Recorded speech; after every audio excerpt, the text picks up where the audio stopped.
Hoje, eu não sei se tem esse número a nível nacional e municipal, mas como é que é a questão de doadores aqui na cidade de Campinas? Quantos por cento da população campineira é doadora de sangue?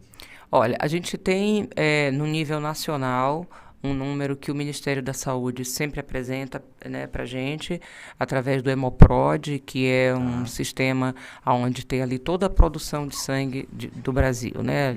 A gente tem que o Banco de Sangue tem que relatar para o Ministério da Saúde toda a sua produção, quantos doadores, quanto ele produziu a partir daquilo, quantas pessoas receberam sangue. E existe esse programa Hemoprod. Então, o Hemoprod, ele mostra para a gente que a gente tem esse dado, ele, com a pandemia, ele ficou um pouco defasado, né? Caiu um pouco mais até, mas cerca de somente 1,2% de toda a população brasileira doa sangue regularmente. O que a gente chama de regularmente seria pelo menos uma vez ao ano. Tá? E aí... vou dar um exemplo aqui, não vou falar o nome, porque a pessoa ela é triste porque ela não pode doar. Mas tem pessoas que não podem doar. Por conta do peso, por exemplo, que ela tem um peso muito abaixo do mínimo necessário. Certo. Então, qual é a porcentagem de brasileiros que podem doar efetivamente sangue? Tem essa média? A gente não tem porque isso é muito variável. Às vezes você não pode doar hoje, está com menos de 50 quilos hoje, mas daqui a um ano você já está com um peso adequado, 51, 52 em diante, e aí você vai poder doar. Então, como existe uma variação, inclusive, diária disso, por exemplo, hoje eu fui ao banco de sangue, tomei um medicamento que me impede de doar sangue por 1 ou 2 dias. Então, é muito variável isso. O que a gente tem são percentuais assim. Quando você vai doar sangue, né, quem já foi, como é que é o processo? Primeiro você faz um cadastro, né, onde está lá seu nome, seus documentos, seu número de RG, seu endereço para que você possa ser encontrado, caso o banco de sangue necessite fazer algum comunicado. Posso falar depois quais são esses comunicados, para quem tiver curiosidade de saber.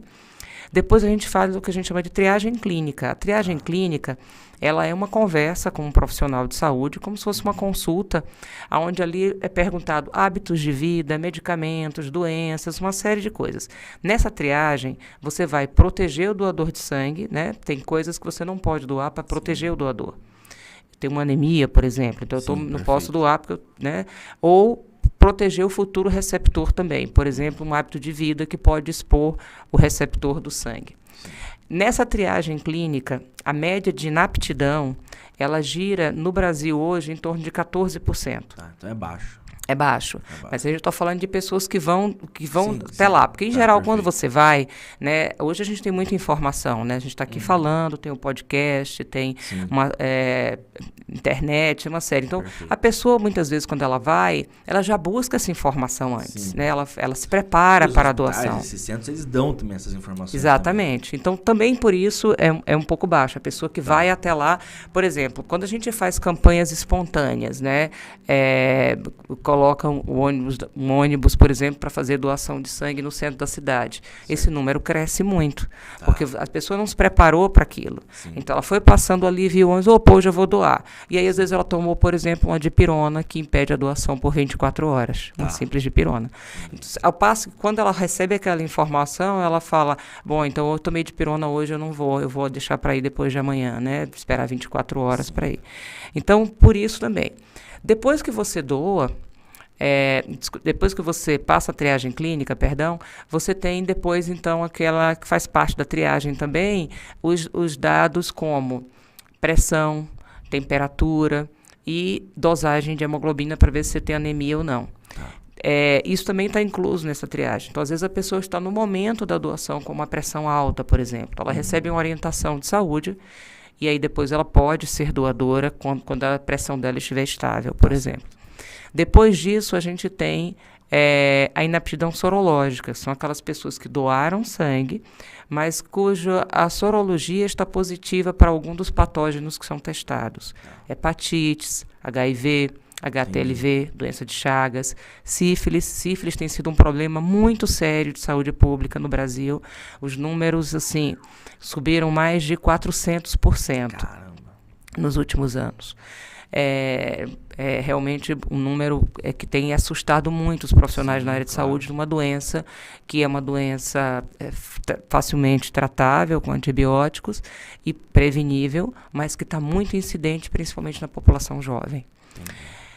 E então essa inaptidão sorológica ela gira em torno aí de uns 2 a 4%, mais ou menos. Então, se a gente somar 12 com mais 4, a gente vai ter aí uma inaptidão que chega perto daquilo que o Ministério da Saúde fala, de cerca de 15 a 20%. Entendi. Não sei se eu respondi a sua pergunta. Respondeu, claro. E uma das coisas que eu acho interessante, não sei se, como você trabalha nessa área, se você tem sabia disso, acho que sim. Eu sei que, por exemplo, se você fez tatuagem, se não me engano, tem que esperar um ano para poder doar, certo? Isso. E existe uma ressalva aí. Tá. Se você garantir que durante o uso da sua tatuagem foi utilizado aquele tubete de tinta exclusivo. É um procedimento especial que alguns tatuadores têm, né? Tá. Por isso, pelo que me informaram, eu não tenho tatuagem, mas pelo que me informaram, torna o processo bem mais dispendioso, bem mais caro. Tá. Né?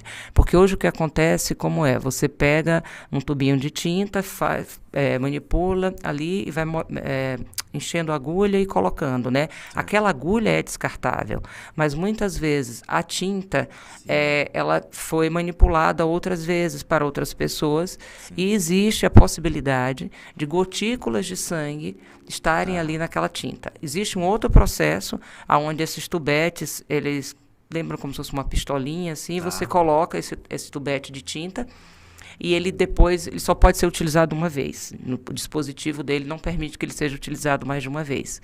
Com isso, você não tem o risco dessa possível exposição a gotículas de sangue e uma possível contaminação. Então, aí, nesse caso, não precisa esperar o período de um ano. Então, mamãe, eu achava que era algum problema da toxina da tinta no sangue. Não tem nada a ver. Não. Só com uma possível gotícula de sangue de terceiros aí. Isso, exatamente. Que pode contaminar, né? Existem relatos médicos, são raros, vale dizer que são raros, porém, como a gente está falando de prevenção, então, a gente é muito rigoroso no banco de sangue com relação a isso. Porque quem vai receber sangue? Quem vai receber sangue é uma pessoa que está fazendo um tratamento e não está bem, né, do ponto de vista de saúde. Então, eu tenho que tentar fazer com que aquele sangue seja o mais seguro possível. Então, dirimir todas as possibilidades de contaminação. Então, se existe uma possibilidade relatada na ciência médica de uma possível contaminação através de gotículas de sangue pela tinta, a gente tem que excluir isso. Por que o prazo de um ano? Porque um dos relatos que existe, por exemplo, é o relato de transmissão de hepatite C. E muitas vezes a média de detecção entre a contaminação e a pessoa saber que tem hepatite C demora aí alguns meses. Então, por isso que a gente dá esse prazo de segurança para proteger o receptor do sangue. Entendi. Eu comentei por conta do jogador de futebol, Cristiano Ronaldo. Que ele, você vê, o Messi, o Neymar, todos esses caras são cheios de tatuagem. E ele resolveu não fazer tatuagem porque ele é um doador. Né? E aí quando pergunta pra ele, por que você tem tatuagem e tal? Aí ele fala, não, é porque eu sou fã dele. Eu escolhi doar sangue. Eu também sou um grande fã dele. Não só por isso, mas por muitas outras ações, né? Sim, acho ele a história de vida dele exatamente. É uma história inspiradora, né? Sim, com certeza, com certeza. O que aconteceu agora, né, por exemplo, que ele perdeu um dos filhos na gestação e como é que ele e a esposa trataram disso. Exatamente. O cara é campeão mesmo. São pessoas assim que a gente tem muita gente na mídia, né? Mas tem algumas que eu acho que a gente pode olhar e dizer essa pessoa é inspiradora. Sim, com certeza. Opa, chegou. Bom, legal. Então, já uma grande dúvida que eu tinha, a senhora já me ajudou da questão da tatuagem. Eu entendia que era por causa de toxina.